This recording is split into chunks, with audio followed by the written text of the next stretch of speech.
Agad Cahirla.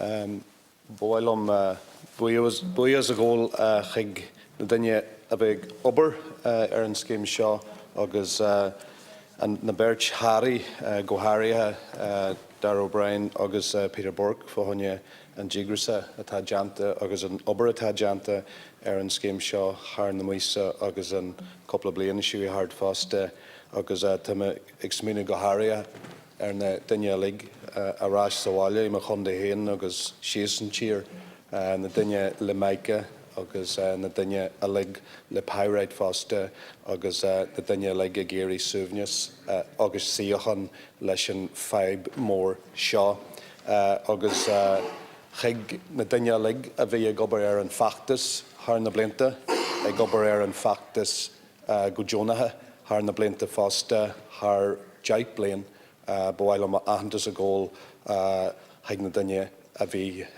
on son na Duine atá I droblid agus Duine héan leis an feib fásta agus tam dohasa go bhfuil méid ag bógar ai haig an síl a chur le chéile a ríis. I would like to acknowledge in the first instance the fact that the sliding scale doesn't be mentioned in the scheme. It came in before last Christmas. It was a massive mistake and it caused a lot of consternation, and it's important to acknowledge the work of the Minister in listening to the campaign group, listening to the homeowners and ensuring that it is not part of this scheme. People are stuck, families are stuck. They are in the wrong sequence of their lives, not just currently, but for the last decade. In speaking to one individual homeowner at the weekend, she just said, "I've buried my head in the sand and I'll continue to do that until I see light." And that is the difficulty we have with this issue. People have put their lives on hold, people who've never been on a family holiday, people who have put their home first, their family first, and put luxuries like a first family holiday on hold, and we're looking forward to that, but now that is on hold as well. They've been stuck for too long. It's time to get the scheme started, and properly this time. I've seen personally the damage done by the previous scheme. Regulations drafted at the 11th hour made the scheme unaffordable, inaccessible and unworkable. And I'm not doing the blame game. I'm not going to blame individuals. I'm not going to blame one individual department, but I do know there were people trying to fight against the 90-10 scheme the whole way through, and that was very, very disappointing that was happening, and it was unfair and plain and simply wrong. Regulations will be worked on in this new scheme over the next few months, and in agreement with Deputy O'Brien, that could take months, but I think the onus on all of us is to try to expedite that as quickly as possible, and that does include the month of August. And it's really important we get those regulations right, and it's important we fast-track them in as best a way and efficient a way as possible. I am asking for the Minister and his officials to examine the following areas in more detail between now and the enactment of the scheme. The total figure, which is very welcome, of 25,000 for emergency works, storage and rental are factored into the cap. And while I do want to acknowledge the Minister's role in fighting for an increased cap from a proposed 350 to 420, I still believe, because of the inflationary pressures, because of the increased costs at the second stage, especially for engineering fees, I really do believe that we have to look at this particular issue and consider the removal of the 25,000 from the cap, and that could give us a bit of breathing space in terms of the overall cap, and that can be looked at, I believe, under the regulations. When setting the rates, could the Minister consider the issue of downsizing? And I know it's been raised consistently today by members on the opposition and on the government benches. I believe the Minister can provide this in the regulations under Section 12. These are the regulations that will set out the grant rate. So, Minister, and Minister O'Brien and the officials who are here today, I want you to take back the message and give strong consideration to the downsizing argument. Downsizing should be seen as a good thing, as it clearly is from an environmental point of view. I believe we should be facilitating downsizing, if not encouraging it.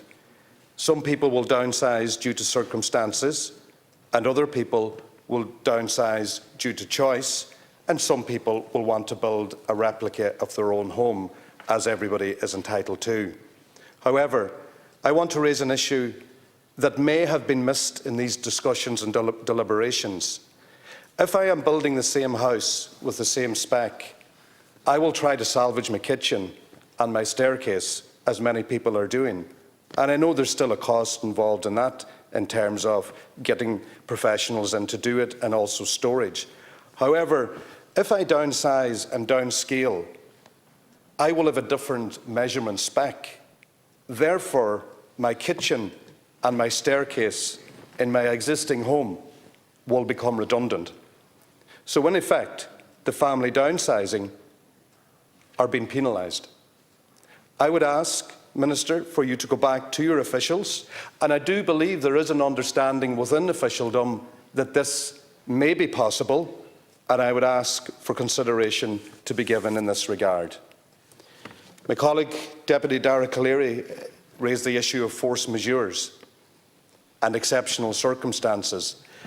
I'm a bit concerned that under the appeal board and panel that they do not have enough powers to take into consideration exceptional circumstances. I will raise again an issue on behalf of a family in my own county, a family who have 8 children with different health challenges who need to stay in their own home during the construction of their secondary home. And I know the rules and the regulations and the legislation will specify that you have to build your new house on the original footprint.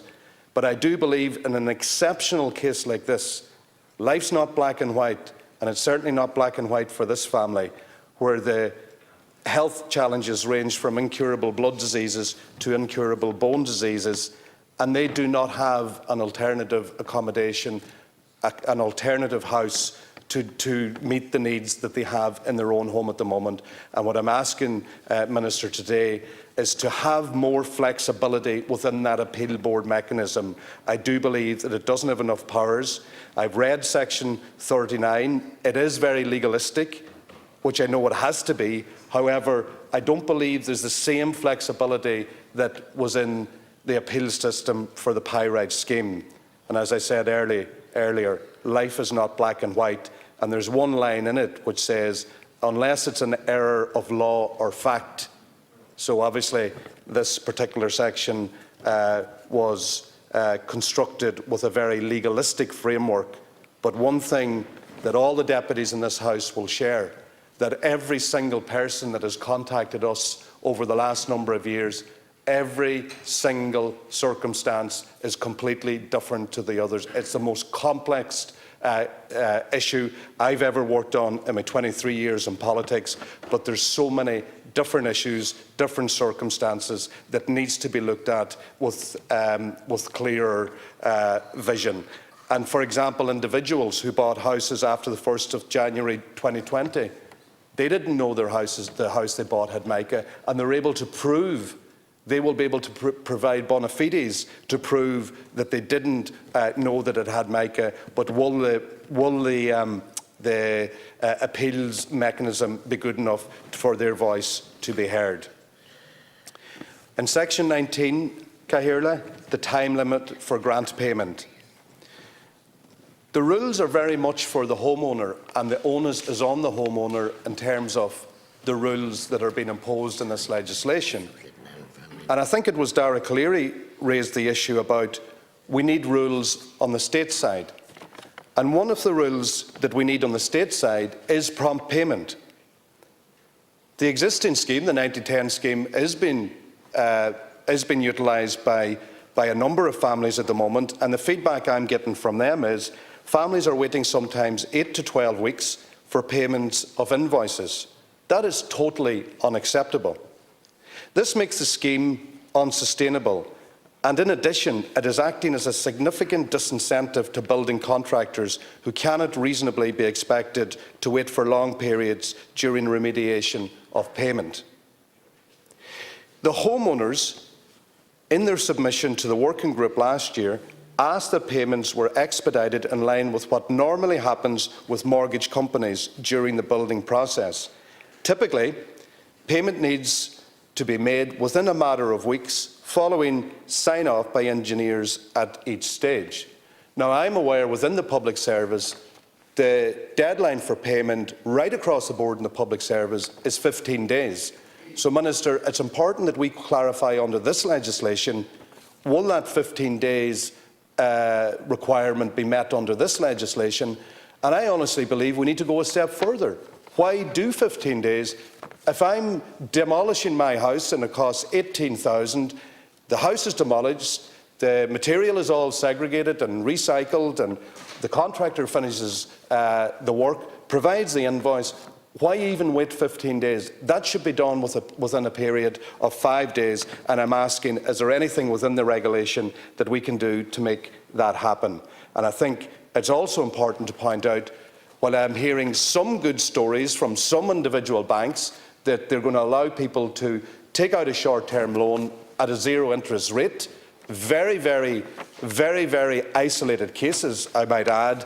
But I think, Minister, one of the things in the memo to government was that there was going to be engagement with the banks. We need to define what that engagement means and what are the banks doing to step up to the plate.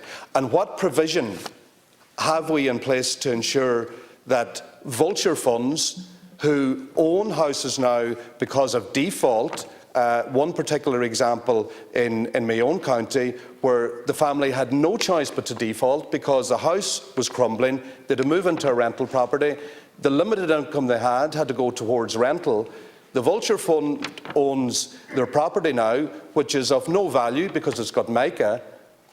What are we doing to try to facilitate those families through no fault of their own, who had to leave their home through no fault of their own, and trying to negotiate with the banks? So that line in the memo for government saying engagement with the banks, will that incorporate the vulture funds as well? At a personal level, Minister, I want to acknowledge the campaigners. Their commitment and endurance on a voluntary basis is not lost on people. Their time they've put in, and in conjunction with that, they're all going through their own anguish with their own homes, their own houses, and still find the courage and determination to advocate for others. So they're providing a dual role. They're trying to still get on with their own family life, deal with their own personal crisis because of mica in their own homes, and also advocating for others. If there was ever a definition for altruism, that is it. And how they find the time and the courage to do that, I don't know, but I would like to acknowledge that. From Paddy outside the gates, to meeting Eamon at the under-13 GA matches, meeting Lisa at the athletics on numerous occasions, to trying to get a wonder to speak to Michael during his lunch break in his day job, I want to acknowledge them all. To Eileen and Anne, you have been at the end of the phone night and day for the best part of a decade. You have helped me better understand the stress and distress caused by mica, not alone the physical invasiveness in your own home, but also the direct impact it has on health and mental health. Cahirla, I will continue to use my time to continue with my engagement with officials, which I was doing earlier today also, and government colleagues and party colleagues, to make the changes in this scheme. This scheme will evolve. We'll all be gone out of here in 20 years' time, maybe. Some of us might still be here. But this scheme is going to evolve, it's going to change. We need to get it started, and we have to put our best foot forward in getting it right at this early stage of the legislation. And I would ask once again, Minister, for you through your own offices, you sit around a table at the Minister's management meeting with officials on a weekly basis, And I want this issue to be kept to the fore, and in whatever way we can use those regulatory mechanisms to bring a bit of common sense to this, and to highlight once again the very important need to look at downsizing. Downsizing is not a bad thing. People who downsize will not be advantaged. People who downsize will not get more than they would have got, and people who downsize will be disadvantaged because they won't be able to salvage as much as the people who go for the replica house. Gromagad, Cahirla, agus Bimage Arash, Gandout, and Shakin Shohagan.